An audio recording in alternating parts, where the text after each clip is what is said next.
1987 बड़ी परिषद को तबाह करना दो। आप, वह बहुत अहंकारी है। मैंने अपने जीवन में पहले कभी किसी को इतना मारने का मन नहीं किया। अपने 200 वर्षों में मैंने अनगिनत प्रतिभाओं को देखा है, लेकिन यह पहली बार है जब मैंने किसी का इतना गला घोंटना चाहा है। क्या हमने उसे यहाँ लाकर कोई गलती की है? उन शब्दों को सुनकर हान जियानक्यू, एल्डहे और अन्य लोग इतने गुस्से में थे कि उन्होंने एक साथ अपने दांत पीस लिए। जब उन्होंने पहली बार सुना कि किसी ने भगवान की तलवार के इरादे को समझ लिया है, तो वे इतने उत्साहित हो गए थे कि उन्होंने तुरंत सब कुछ एक तरफ रख दिया था और यहाँ तक संप्रदाय की परंपराओं को भी तोड़ दिया था। बस अपने जीवन की सबसे बड़ी गलती की थी। यह कहने से कि तुम हमें अपनी तलवार से मारोगे, तुम्हारा मतलब यह है कि हम आपके लिए एक मैच नहीं होंगे, भले ही हम सभी अपनी ताकत को एक साथ जोड़ लें। क्या ऐसा है? अभिमानी, आडंबरपूर्ण, लो प्रोफाइल आपका सिर। एक गहरी सांस लेते हुए एल्डर खड़ा हुआ और कहा, यह कहा जा रहा है, भले ही उसने अपने फायदे के लिए एल्डर काउंसिल के गठन का इस्तेमाल किया, यह तथ्य कि वह एल्डर चाओ को एक ही चाल से हरा सकता था, यह दर्शाता है कि उसके पास बेहतर लड़ाई है होश। मुझे उसे एक कोशिश देने की अनुमति दें। उसी समय हान जियानक्यू ने अपना सिर हिलाया और खड़ा हो गया। वह एक ही बार में हम सभी को चुनौती देना चाहता है। आइए कोई भी समय बर्बाद न करें और उससे मिलकर लड़ें। उद्धरण चिन्ह। संप्रदाय नेता हान। आसपास के बुजुर्गों के चेहरे तुरंत सख्त हो गए। उन्होंने कभी नहीं सोचा था कि वे अपने संप्रदाय के नेता के मुंह से ऐसे शब्द सुनेंगे। माइबो जंगोवेल पर पढ़ना। कॉम, कृपया। वे महाद्वीप के सबसे मजबूत विशेषज्ञ थे। अगर किसी को पता चलता है कि उन्होंने एक छद्म दायरे के लड़के को चुनौती देने के लिए अपनी खेती को दबा दिया है, तो उनके साथियों द्वारा उनके पूरे जीवन का मजाक उड़ाया जाएगा। जिसने देवताओं की तलवार की मंशा को समझ लिया है, वह अपने ब्लेड से देवताओं तक पहुंचने में सक्षम है। हम सभी के लिए उसका एक साथ सामना करना कोई शर्मिंदगी की बात नहीं है। हान जियानक्यू ने शांति से उत्तर दिया। अंत में सहमति में सिर हिलाने से पहले भीड़ एक पल के लिए झिझकी। हाँ, छोड़े गए महाद्वीप देवताओं द्वारा छोड़ी गई भूमि थी। देवताओं की तलवार की मंशा को समझने का मतलब था कि तलवार चलाने की महारत पहले से ही उस स्तर तक पहुंच गई थी जो देवताओं के साथ प्रतिस्पर्धा कर सकती थी। भले ही उनकी खेती वास्तव में बहुत अधिक थी, इसमें कोई संदेह नहीं था कि दूसरे पक्ष में कुछ ऐसा था जो बाकी लोगों से कहीं आगे था।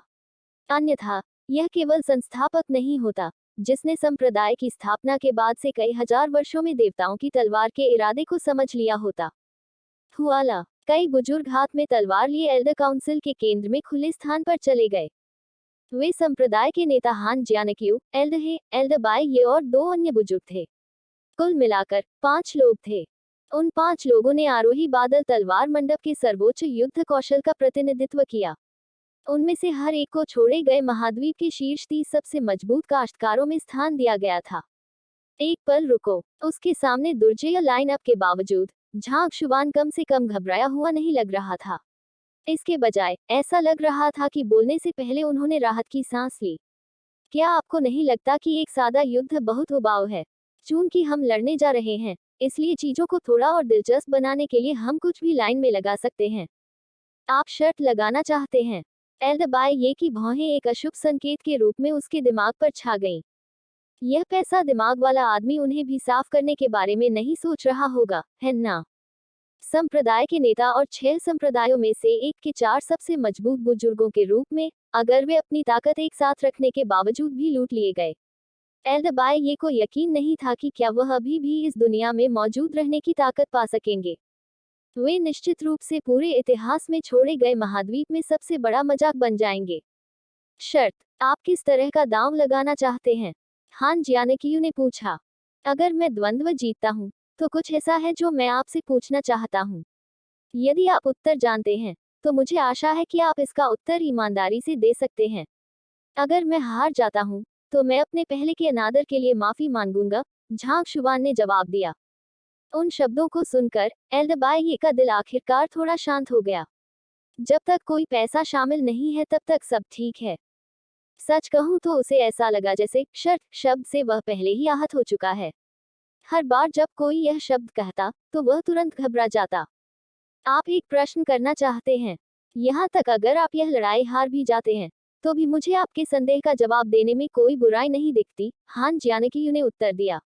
इसके अलावा, आपको अपने अनादर के लिए माफी मांगने की कोई आवश्यकता नहीं है। यह तब तक पर्याप्त होगा जब तक आप आज यहाँ जो कुछ भी हुआ है उसके बारे में बात न करें। मुझे ठीक लगता है। झांग हुआ ने सिर हिलाया। यह तब तय हो गया है। हान जियानकियू मुस्कुराया। चलो द्वंद्व शुरू करते हैं।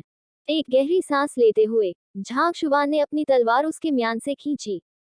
उसने दांव लगाने का कारण लुओ रॉक्सन के बारे में पूछताछ करना था।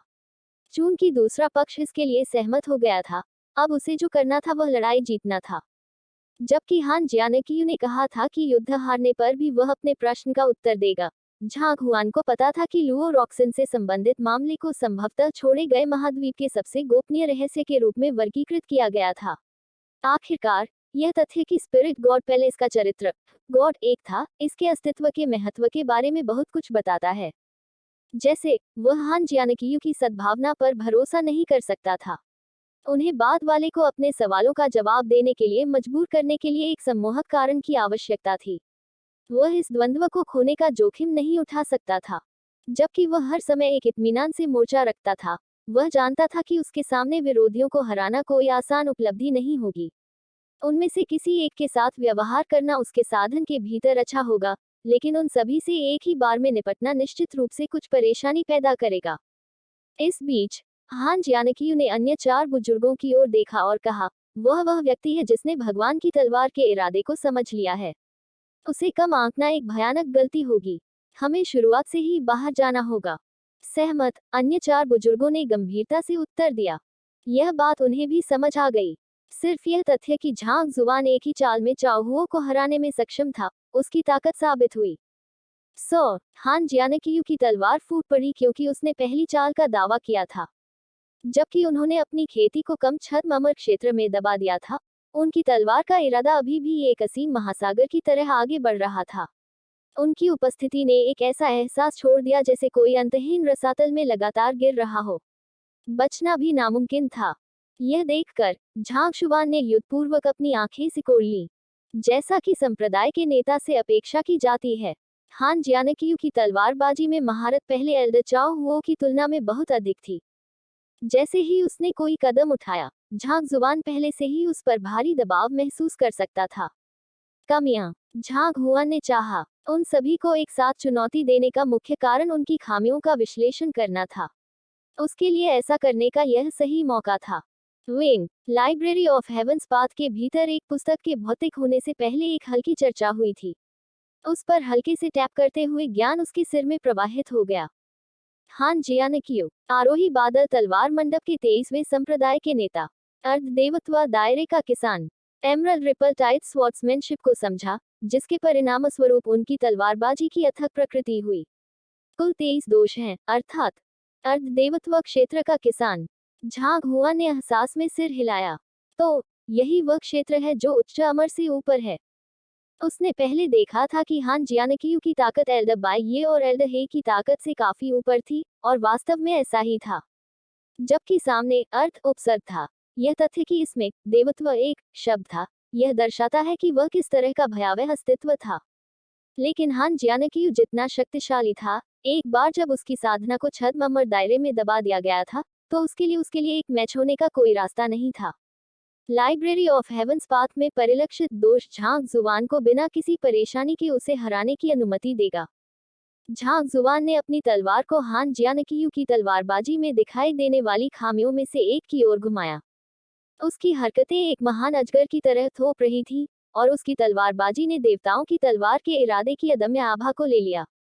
अपनी साधना की सीमाओं के कारण वह देवताओं की तलवार के इरादे के बहुत अधिक कौशल का उपयोग करने में सक्षम नहीं था।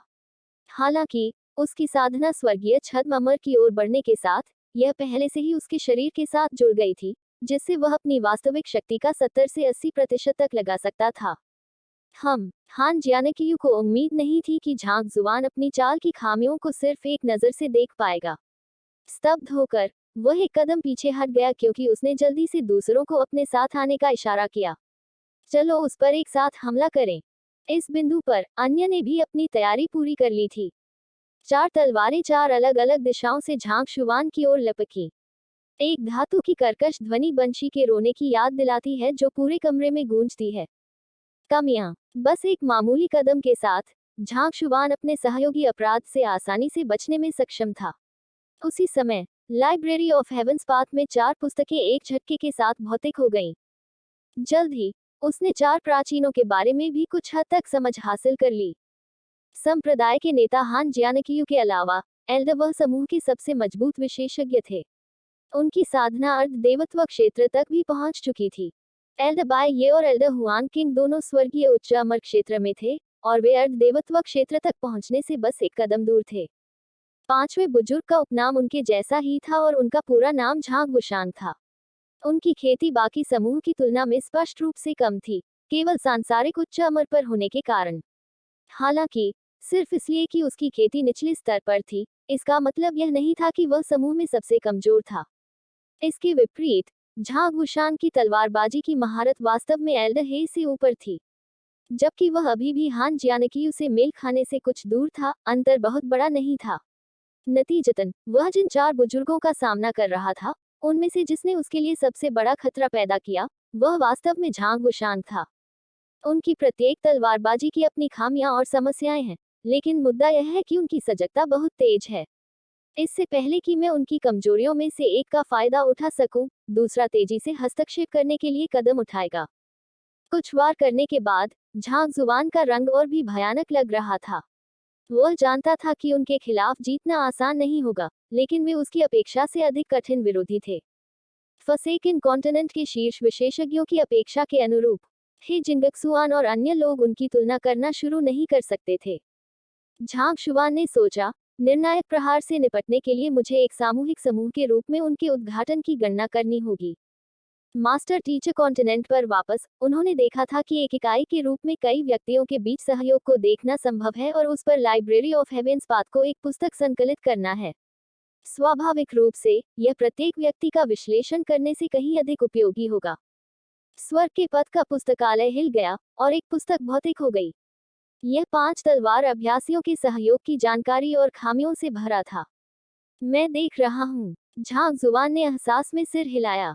उनके सहयोग की खामियों को जानने के बाद ऐसा लगा जैसे उनके सामने सब कुछ अचानक साफ हो गया। उसने अपनी कलाई फड़काए और काले कपड़े का एक टुकड़ा निकाला। वह क्या करने का इरादा रखता है? हान ज्यानकियू और अन्य लोगों के लिए भी मुश्किल समय चल रहा था। युवक एक के बाद एक तेजी से अपनी खामियों पर प्रहार कर रहा था, जैसे कि उन्होंने अपना बचाव करने की कोशिश में अपने हाथ भरे हुए थे। इस प्रकार जब उन्होंने झांग हुआन की विषम क्रियाओं पर ध्यान दिया, तो वे तालिकाओं को घुमाने के तरीकों पर विचार मंथन कर रहे थे और कम से कम द्वंद्व को ड्रॉ की ओर धकेल रहे थे। उनके चेहरों पर हैरानी के भाव भर गए। संप्रदाय के नेता हान और एल्डर हे, जल्दी करो और उस पर हमला करो। वह अपनी आंखें ढंकने का इरादा रखता है। एल्डर चाओ हो बगल में चिल्लाया। वह अपनी आंखें ढंकने का इरादा रखता है। उसे लगता है कि वह अपनी दृष्टि के बिना भी हम 5 का सामना कर सकता है। इसे पेंच करो, मैं उस बीच स्टार को मारने जा रहा हूँ। 5 तलवार चलाने वाले एक पल के लिए चकित रह गए, इससे पहले कि उनके भीतर कुछ फूट पड़ा। आप हमें इस तरह अपमानित नहीं कर सकते। आप जैसे व्यक्ति के खिलाफ गिरोह बनाना हम 5 के नीचे है, लेकिन आप अभी भी हमसे लड़ने के लिए अपनी आंखें ढंकना चाहते हैं। सो उनके क्रोध के प्रभाव में उनकी तलवारें और भी तेज और शक्तिशाली हो गईं। उन्होंने अपनी तलवार की ची से झांग हुआन के परिवेश को तेजी से सील कर दिया, ताकि अगर वह थोड़ी सी भी गलती करता है तो युवक में कई छेद हो जाएंगे। लेकिन किसी कारण से, जबकि दूसरा पक्ष उसकी आंखों के चारों ओर काला कपड़ा बांध रहा था, उसने जो भी कदम उठाया, वह इतनी अविश्वसनीय सटीकता के साथ उनकी तलवार की ची को चकमा देता था कि ऐसा लगता था जैसे उसने एक शासक के साथ हर कदम को मापा हो। भले ही उनका अपराध प्रचंड ज्वार की तरह दुर्घटनाग्रस्त हो गया, लेकिन ऐसा नहीं लगता था कि उसने कम से कम उसे विचलित कर दिया था। यह लगभग वैसा ही था जैसे वह एक तमाशा था जो उनके क्रोध के प्रकोप के चारों ओर फैल रहा था, बिना थोड़ी सी भी क्षति को सहन किए। अपनी आंखों पर काला कपड़ा बांधने के बाद झांग जुबान उनके हमलों के इर्द गिर्द घूमता रहा, लेकिन स्पष्ट रूप से ऐसा लग रहा था कि उसकी हरकतें अधिक से अधिक चुस्त हो रही थीं। उसकी आंखें अब उसके विरोधियों द्वारा किए गए आक्षेपों से विचलित नहीं थीं, और वह उन सभी प्रलोभनों को अनदेखा कर सकता था जो उसके विरोधियों ने उसके सामने रखे थे। उसे बस इतना करना था कि वह लाइब्रेरी ऑफ हेवेंस पाथ में सूचीबद्ध खामियों पर ध्यान केंद्रित करे और एक के बाद एक अपनी चालों को अंजाम दे। देंग देंग देंग देंग उनके सहयोग की खामियों का बार बार फायदा उठाने के साथ उनकी टीम वर्क को टूटने में देर नहीं लगी। यह देखते हुए कि समय परिपक्व हो गया है, झांग शुआन ने लड़ाई को समाप्त करने का फैसला किया। टूटना। अपने ब्लेड में देवताओं की तलवार के इरादे को शामिल करते हुए झांग हुआ ने लगातार 8 वार किए। प्रत्येक हड़ताल का उद्देश्य एक बार फिर उनके सहयोग की कमियों को लक्षित करना था। डांग लैंग, डांग लैंग, डांग लैंग। एल्डर काउंसिल में तलवारों के जमीन पर गिरने की आवाज जोर जोर से गूंज उठी। पांचों विशेषज्ञों ने अपने हाथों में अचानक सुन्नता महसूस की, जिससे उन्हें तलवार पर अपनी पकड़ खोनी पड़ी। इस उद्घाटन का उपयोग करते हुए झांग जुबान इतनी चपलता के साथ आगे बढ़े कि ऐसा लग रहा था कि उन्होंने 5 सिलहुटों में ताना बाना बुना है, क्योंकि उन्होंने उनके गले के ठीक बगल में तलवार की कीवी के 5 उछाल रखे थे। बेशक उच्च अमर के रूप में यह संभावना थी कि इस स्तर की तलवारची उन्हें नुकसान नहीं पहुंचा पाएगी, लेकिन अब ऐसा नहीं कहा जा सकता है कि उन्होंने छद्म अमर क्षेत्र में अपनी खेती को दबा दिया था। अगर दूसरा पक्ष चाहता तो वह उन सभी को मार सकता था। हम हार गए हैं, हान जियानक्यू ने एक कड़वी मुस्कान के साथ स्वीकार किया। उनमें से 5 आरोही बादल तलवार मंडप में सबसे मजबूत अस्तित्व होने के बावजूद वास्तव में एक आंखों पर पट्टी वाले व्यक्ति द्वारा पराजित किया गया था। ऐसा लग रहा था कि झांग जुबान उनकी कल्पना से कहीं अधिक भयानक तलवार चलाने वाला था।